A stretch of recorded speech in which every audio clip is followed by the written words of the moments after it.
On se retrouve aujourd'hui pour une nouvelle vidéo et on va parler d'une question qui divise tous les investisseurs. Faut-il investir sur le S&P 500 ou faut-il investir sur le World? Eh bien cette question vraiment je la retrouve partout, mais il n'y a pas de vidéo comparative, il n'y a pas de vidéo sur ce match pourtant passionnant. Eh bien heureusement il y a une chaîne qui résiste encore et toujours à l'envahisseur, c'est la chaîne MPM Investissement. Vous y êtes, si vous venez d'arriver, eh bien bienvenue, n'hésitez pas à vous abonner et on traite maintenant ce match dans cette vidéo.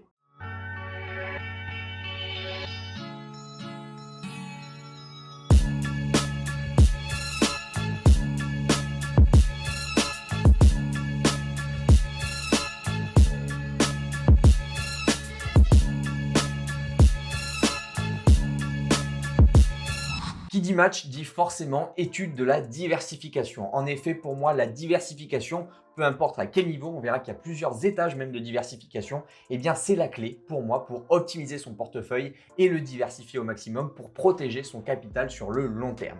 Et donc on va commencer par la diversification de composition. Comme vous pouvez le constater, quelques différences sont à relever. Le S&P 500 est exposé par définition aux 500 plus grosses entreprises américaines, tandis que le World est un peu plus équilibré avec 1600 entreprises du monde entier.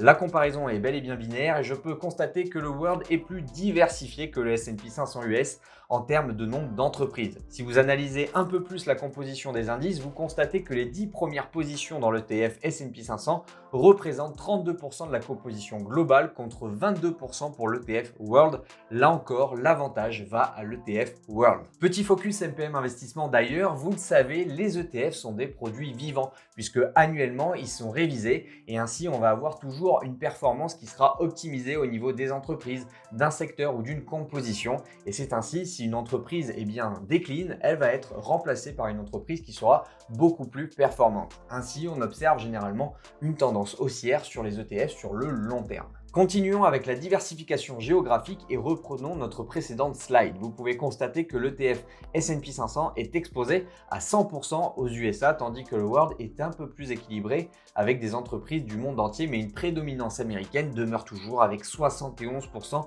de représentation d'entreprises américaines. Cette surreprésentation du marché US s'explique par le fait que depuis les années 2000, les marchés mondiaux sont lidés par des entreprises américaines. Cependant, il faut garder à l'esprit qu'un avantage supplémentaire réside dans l'ETF World par rapport à l'ETF S&P 500, c'est que si jamais le centre de gravité de l'économie mondiale quitte finalement les USA, ou si par exemple la Chine intègre les pays développés, alors l'ETF World suivra cette tendance, tandis que l'ETF S&P 500 sera cantonné aux tendances locales, c'est-à-dire le marché américain. Nous voyons donc que le World est beaucoup plus diversifié géographiquement que le S&P 500. Malgré tout, je tiens quand même à nuancer ce propos puisqu'en effet, nous avons dans le marché américain des entreprises qui sont multinationales, c'est-à-dire qu'elles vont profiter de la croissance du marché américain certes, mais aussi européen, asiatique et même tant d'autres. En effet, avant que l'ETF S&P 500 se fasse grignoter et dépasser par d'autres marchés, je pense qu'il va se passer un petit peu de temps puisqu'en effet, on le voit d'ailleurs dans les deux ETF, l'entreprise qui prédomine est Microsoft et donc nous utilisons tous ce type de produit et pourtant nous sommes français et non américains. C'est pourquoi pour moi le ETF S&P 500 a quand même une bonne place dans un portefeuille.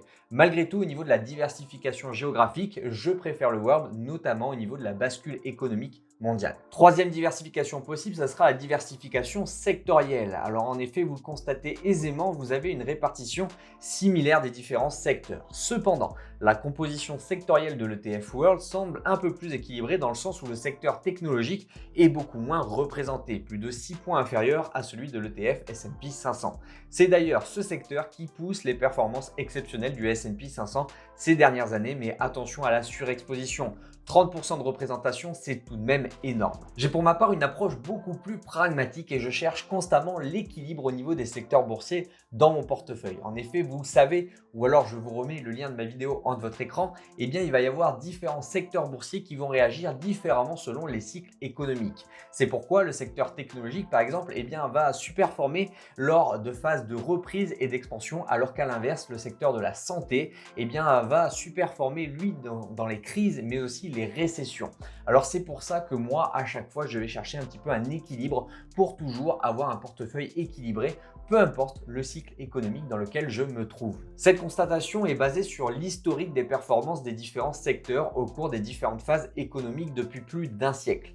Ainsi, derrière la notion d'équilibre des secteurs se cache une résilience de vos allocations par rapport aux différentes phases économiques que vous allez traverser au cours de votre vie d'investisseur. Abordons alors la répartition sectorielle selon cette notion de phase économique. Vous constatez que l'ETF World a un meilleur équilibre entre les phases de croissance, reprise et expansion et les phases de décroissance, crise et récession. Cela vient confirmer le constat précédent sur un meilleur équilibre des différents secteurs dans la composition de ce dernier.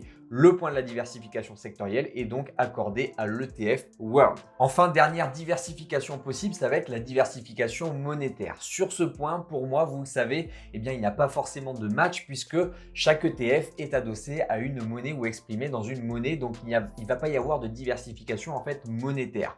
Pour avoir une diversification à ce niveau-là, il faudrait avoir différents ETF exprimés dans différentes monnaies, mais pour moi, ça va être inutile puisque vous allez multiplier les allocations et ça ne va pas faire vraiment sens. Si vous voulez vraiment vous diversifier monétairement, il faudrait faire du stock picking d'actions, c'est-à-dire de l'achat-revente d'actions sur des actions qui sont exprimées dans différentes monnaies. Mais alors là, vous vous dirigez vraiment vers un travail assez conséquent puisqu'il va falloir faire vraiment beaucoup plus d'analyse. Et pour moi, la performance que vous allez gagner à faire ça va vraiment être entachée par le temps que vous allez passer. Donc pour moi, il va falloir oublier un petit peu ce critère, d'autant plus que les cycles monétaires ont aussi, comme je vous le dis, leur propre cycle. Et finalement, sur du très long terme, vous allez avoir un impact négligeable vraiment sur votre capital.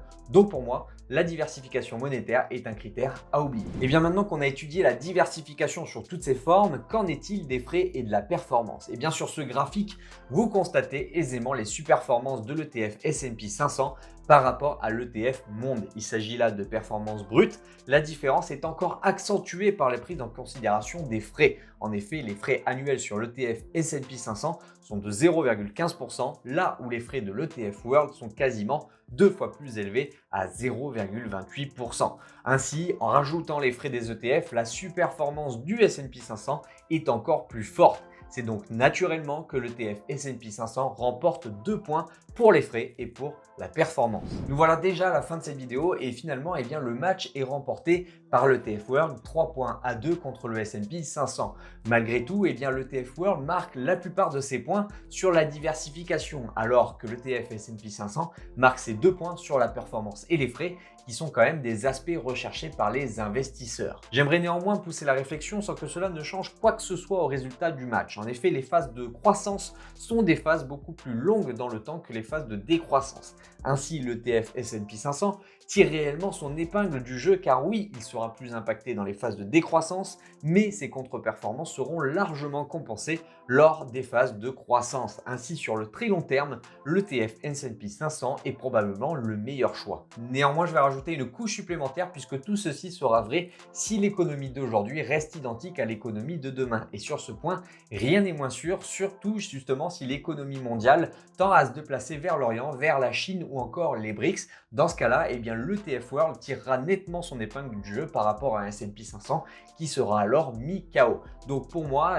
c'est un petit peu un pari sur l'avenir à ce niveau-là. De plus, vous vivez actuellement une phase d'expansion sur un macro-cycle économique qui à un moment donné arrivera à sa fin par une crise importante et une phase de récession qui sera probablement aussi violente que la crise de 1930, si ce n'est plus. Cette possibilité pousse alors à la prudence. Personne ne peut prévoir l'avenir, aussi un tien vaut mieux que deux, tu l'auras. Ainsi, je suis vraiment curieux de savoir ce que vous pensez de cette conclusion. Est-ce que vous êtes plutôt team S&P 500 ou alors team ETF World? Dans ce cas, n'hésitez pas à me dire votre position ou même si vous êtes d'une autre team, n'hésitez pas également à me dire. Toutes les idées sont bonnes à prendre. D'ici là, prenez soin de vous, protégez votre portefeuille, investissez et devenez riche. C'était Mathias. Ciao, ciao.